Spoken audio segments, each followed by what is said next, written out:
So just the other day, Wuthering Waves released a massive update that's come to version 1.3. As you know, version 1.3, the first half actually included the Black Shores and a lot of the stuff that people were excited for. People played through a lot of the story, they pulled for the Shorekeeper, and players were overall happy with the update. But obviously we still have an entire second phase to this update, and it's actually just been released, and honestly, I definitely think that Kuro Games has done a very good job with it. And there's actually a ton of events out at the moment that you definitely can't miss to get a ton of this asteroid and also a ton of the materials that could help you build your camellya in the future, or any of the other characters that you want to build, you know, going forward. So that's what we're going to be doing in this video. I'm going to be taking you through all the events and different stuff that's actually been added to the phase 2 of version 1.3 and talking you through why this is actually good. You know, what have Kuro Games actually done to improve some of their events, and what's the overall general consensus from other creators and the overall audience on a lot of these events. But before I get into this video, don't forget to leave a like and subscribe if you enjoy it, and also go to my Twitch where I'm going to be streaming live. I definitely recommend going to go check it out. It'll be down in the pinned comment down below or the description, so you can go follow me to never miss a stream. And we pretty much just do a ton of Wuthering Waves stuff as well as some other games, and just reacting to a ton of gacha gaming content as well. But let's get back into the video.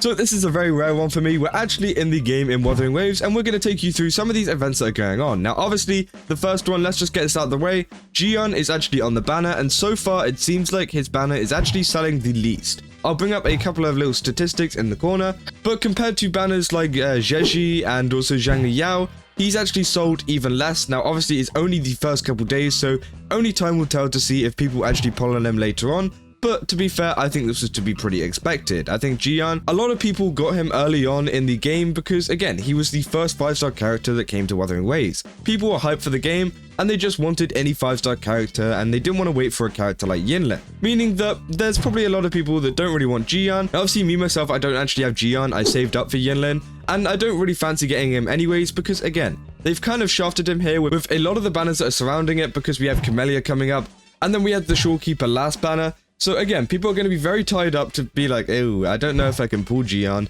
unless maybe you're like an absolute whale or something that can just pull on every single character. But again, I just wanted to quickly kind of address that because, again, there's a lot of people spreading a lot of misinformation, being like, oh, Wuthering Waves is dying and it's going to be EOS because the Jian banner didn't sell well. That's definitely not the case. And if you see the banner that we've got coming up, being the camellya banner, then you can definitely see why people are saving up that asteroid, and I'm sure that the next banner is going to be one of the top selling banners of the entire game. Now, that's a pretty bold statement, so you can come back to this video and tell me if I'm wrong, but I definitely think it does have a shot at it. And obviously one of the other things that came to the game was Yohu, who is down in the 4-star resonator rate up down here. And again, she seems to be a pretty cool character, and she also seems to be pretty strong as well and very usable in a team. So I can see why a lot of people would try to pull on this banner as well for her. I've seen a lot of people accidentally getting Jian because they wanted Yohu. But again, it's really great to see them, you know, adding some good 4-stars that can actually be viable in the game, rather than just catering all to the 5-stars and just being like, hey,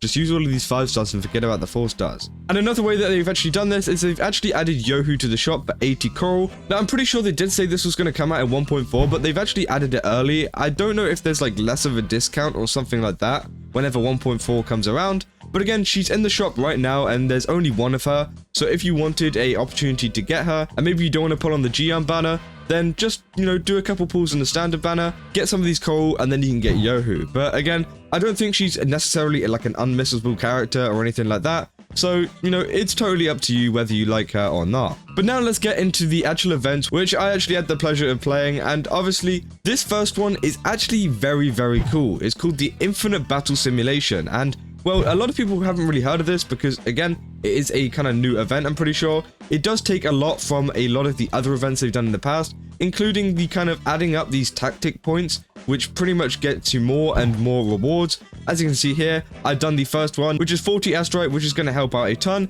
And you can get 50, 60, 40, 50, 60. So again, it changes and changes, and you can also get even more by getting data rewards and stuff like that. So definitely if you're looking for a good time, and also, you know, if you're looking to get a lot of asteroid, especially if you're free to play and you're wanting to pull camellya, then I definitely would not miss out on this event because, yeah, it's got a ton of stuff in it that, you know, is really great. And that's not the only thing. I don't think the rewards are just something that people should focus on. The gameplay of the actual event should also be good as well, and they've definitely done that. Now, if you want to get into the gameplay, you just talk to Yan here, and we'll just, you know, start up the next one. I won't actually play it fully through, but I'll give you a kind of idea of what it looks like But honestly, I definitely think they've actually really cooked with a lot of the kind of mechanics that they've added to this gameplay, and it just makes this event feel a little bit better. So as you can see here, it's kind of like open worldy, and you have a lot of these chests and stuff that you can collect. So all you need to do is kind of attack these enemies, you know, kill them, and then once you've killed them, which I'll do right now.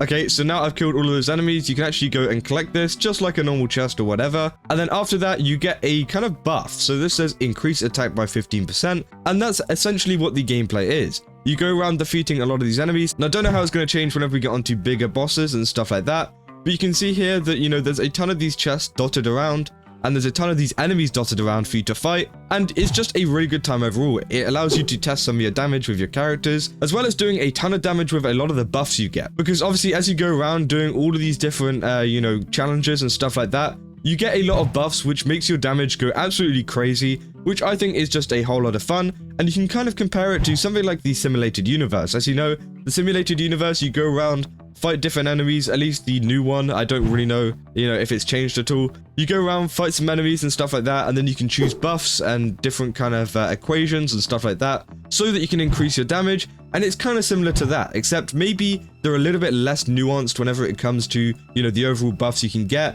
and the overall kind of different things you can get. But it still is a really fun event to test some of your damage, and also just to have a lot of fun, you know, destroying a couple of enemies without it being just some kind of, you know, battle arena where you just kill enemies, you know? So again, they've definitely been creative with that, and I can't wait to see what they're going to add in the future, and the rewards are very, very decent as well. And next up is the Lollo campaign, which we've seen quite a lot, especially, you know, in previous updates, and pretty much this is a kind of like gacha system. What you need to do is just spin the wheel, and then you'll get whatever reward it lands on. But also, you need to get these tokens by completing some of these missions, which literally take no time at all. I swear to God, they literally took me, well, at least the first one took me like 2 minutes. If that. You just need to go to a location, talk to a couple people, talk to the original person, and then boom, you've gotten a ton of tokens, and then you have the opportunity to get stuff like 160 asteroid, which again is great. And also, a lot of these kind of materials are great as well. Obviously, people are going to be very annoyed about not getting asteroid, but if you think about the current kind of situation with Wuthering Waves, with the distribution of a lot of character materials and stuff like that, this will definitely help you out in the future as well.